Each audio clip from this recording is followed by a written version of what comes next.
मेरे प्रिय छात्र छात्राओं, मैं महेश झा, व्याकरण विषयक सहायक प्राध्यापक, कीर्ति नारायण कामाख्या संस्कृत महाविद्यालय महरेल मधुबनी, आप सबों के लिए व्याकरण सिद्धांत कौमुदी प्रथम भाग में हलंत नपुंसक लिंग प्रकरणस्थ सभी शब्द रूपों की जानकारी विषयक पाठ का अष्टम भाग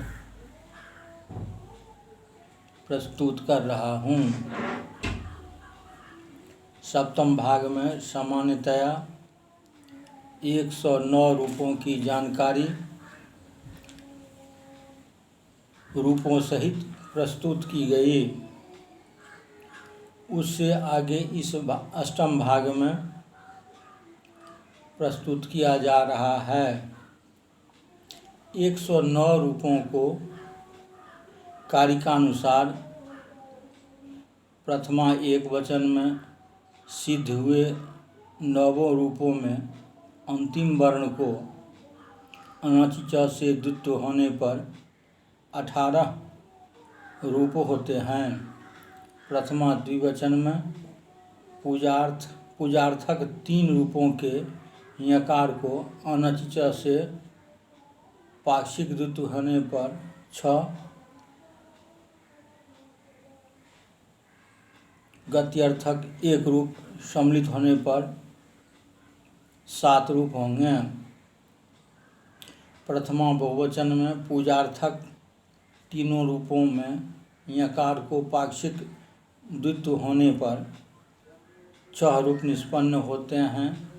इन 6 रूपों के अंतिम वर्ण इकार को अणो अप्रगृह्यस्यानुनासिकः इस सूत्र से पाक्षिक अनुनासिक होने पर 12 रूप निष्पन्न होते हैं। इस प्रकार प्रथमा के सभी रूप 37 होंगे। द्वितीया विभक्ति में इसी प्रकार 37 रूप होंगे। तृतीया एक वचन में 4 रूपों में से पूजार्थक 3 रूपों में यों को पाक्षिक द्वित्व होने पर 6 रूप निष्पन्न होंगे।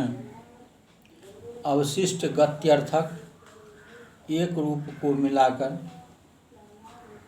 यह संख्या 7 होगी। इन 7 के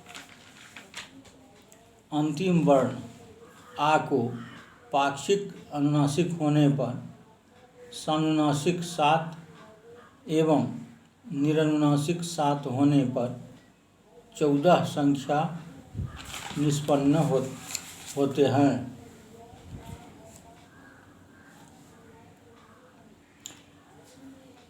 तृतीया द्विवचन में 6 रूपों में से गत्यर्थक के ग तथा पूजार्थक के ङ को पाक्षिक द्वित्व होने पर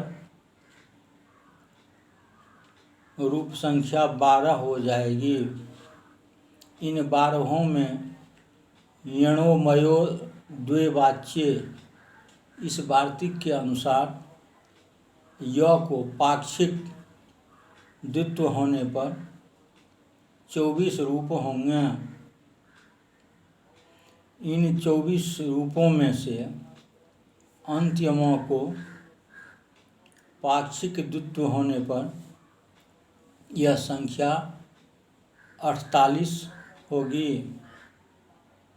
तृतीया बहुवचन में पूर्वोक्त 6 रूपों में से गत्यर्थक एवं पूजार्थक दोनों क तथा ङ को पाक्षिक द्वित्व होने पर 12 रूप निष्पन्न होंगे। इन 12 के पाक्षिक विसर्ग के द्वित्व होने पर 24 रूप निष्पन्न होंगे। चतुर्थी एक वचन में 4 रूपों में से पूजार्थक 3 रूपों के यों को पाक्षिक द्वित्व करने पर चह रूप निष्पन्न होंगे। गत्यर्थक में पूर्वोक्त एक ही रूप निष्पन्न रहता है। इस प्रकार इसका योग 7 होता है। एकार के अन न होने के कारण उसे अनुनासिक नहीं होता है। द्विवचन भ्याम में तृतीया के अनुसार 48 रूप होते हैं। बहुवचन भ्यास में गत्यर्थक एवं पूजार्थक दोनों के 6 रूपों में से प्रत्येक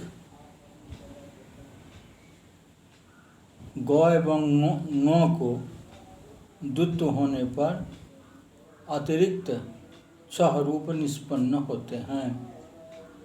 इस प्रकार इसका योग 12 होता है।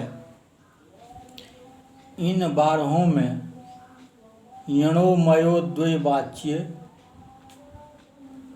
इस वार्तिक से य को पाक्षिक द्वित्व होने पर यह संख्या 24 हो जाती है। इन 24 में विसर्ग को द्वित्व करने पर इसकी संख्या 48 हो जाएगी। पंचमी विभक्ति के एक वचन में ङसी में पूजार्थक तीनों रूपों के यों को पाक्षिक द्वित्व होने से 6 रूप निष्पन्न होते हैं। गत्यर्थक एक रूप मिलाकर 7 रूप निष्पन्न होते हैं। इन 7 संख्या के पाक्षिक विसर्ग को द्वित्व होने पर इसका योग 14 होता है। द्विवचन भ्याम में बहुवचन भ्यस में पूर्वत 48 रूप निष्पन्न होते हैं। षष्ठी एक वचन में पंचमी एक वचन के समान 14 रूप निष्पन्न होते हैं।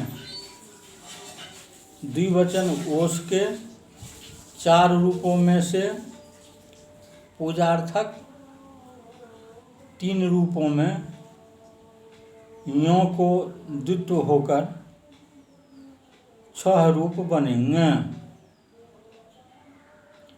गत्यर्थक एक रूप के मिलने पर यह संख्या 7 होती है। इन 7 को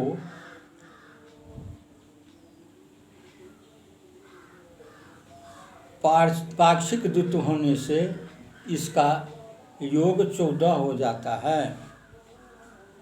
षष्ठी बहुवचन में आम में 4 रूपों में से पूजार्थक 3 रूपों के यों को पाक्षिक द्वित्व होने पर 6 रूप एवं अवशिष्ट गत्यर्थक एक रूप के योग से यह संख्या 7 होती है। इन 7 के मों को पाक्षिक द्वित्व करने से दोनों मिलाकर 14 रूप निष्पन्न होते हैं। सप्तमी एक वचन के 4 रूपों में से पूजार्थक तीनों रूपों में यों को पाक्षिक द्वित्व करने से यह संख्या 6 हो जाती है। अवशिष्ट गत्यर्थक एक रूप मिलाकर इनका योग 7 हो जाता है। इन 7 के अंत्य ई को पाक्षिक अनुनासिक करने से इनकी संख्या 14 हो जाती है। द्विवचन ओष में पहले की तरह 14 रूप सिद्ध होंगे। बहुवचन सुप के 9 एवं 3 अर्थात 12 रूपों में से पूजार्थक 6 रूप हैं। इनमें भी पाक्षिक कुक आगम होने से 3 रूप तो क वर्ण के संयुक्त होने के कारण तथा उसके न होने की स्थिति में 3 रूप ङ की विद्यमानता सूचित करते हैं। कुक आगम होने पर चयो द्वितीयासरी पौष्कर सादेरिति वाच्यम इस वार्तिक की पाक्षिक प्रवृत्ति होने पर क के स्थान पर द्वितीय वर्ण ख होने से पूर्वोक्त 3 रूपों के अतिरिक्त ये 3 अधिक होने के कारण मिलकर 6 हो जाते हैं। इन 6 में ङ को पाक्षिक द्वित्व होने से यह संख्या 12 हो जाती है। इन 12 में खया सरह इस वार्तिक के आधार पर ख को पाक्षिक द्वित्व होने से मिलकर 24 रूप हो जाते हैं। सरोची इस सूत्र से द्वित्व का निषेध होता है। कुक आगम न होने पर पूर्वोक्त अवशिष्ट 6 रूपों को संकलित करने पर पूजार्थ में इनका योग 30 हो जाता है। गत्यर्थक 3 रूपों में क को पाक्षिक द्वित्व होने पर यह संख्या 6 हो जाती है। इन 6 के मूर्धन्य स को खया सरह वार्तिक के आधार पर पाक्षिक द्वित्व होने पर यह संख्या 12 हो जाती है। इस तरह पूजार्थक एवं गत्यर्थक रूपों का योग 42 हुआ। इन 42 रूपों के अंत्य उ को पाक्षिक अनुनासिक करने पर 84 रूप निष्पन्न होते हैं। इस तरह गवांश शब्द के 7 विभक्तियों में 527 रूप बनते हैं। इस प्रकार पूर्वोक्त रूपों को संकलित करने से इनकी स्थिति इस प्रकार है। प्रथमा सुओजस में सु में 18, ओ में 7, जस में 12, 37। द्वितीया अम ओट सस, अम में 18, ओट में 7, सस में 12, 37। तृतीया टा भ्याम भीष, टा में 14, भ्याम में 48, भीष में 24, 86। चतुर्थी न्य भ्याम भ्यस, न्य में 7, भ्याम में 48, भ्यस में 48, 103। ङसी भ्याम भ्यस, ङसी में 14, भ्याम में 48, भ्यस में 48। इस प्रकार 110। षष्ठी विभक्ति में ङस ओस आम, एक वचन में ङस में 14, द्विवचन ओस में 14, आम बहुवचन में 14, 42 रूप।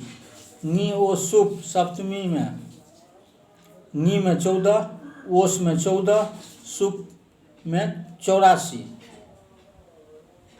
112। इस प्रकार इसका अंतिम योग 527 होता है। यह गवाक्ष शब्द 527 रूप लेकर इस पृथ्वी पर विराजित है। छात्रों को इसकी जानकारी सावधानीपूर्वक और यत्नपूर्वक रखनी चाहिए। इसी के साथ यह प्रकरण, गवाक्ष शब्द का प्रकरण समाप्त होता है। धन्यवाद।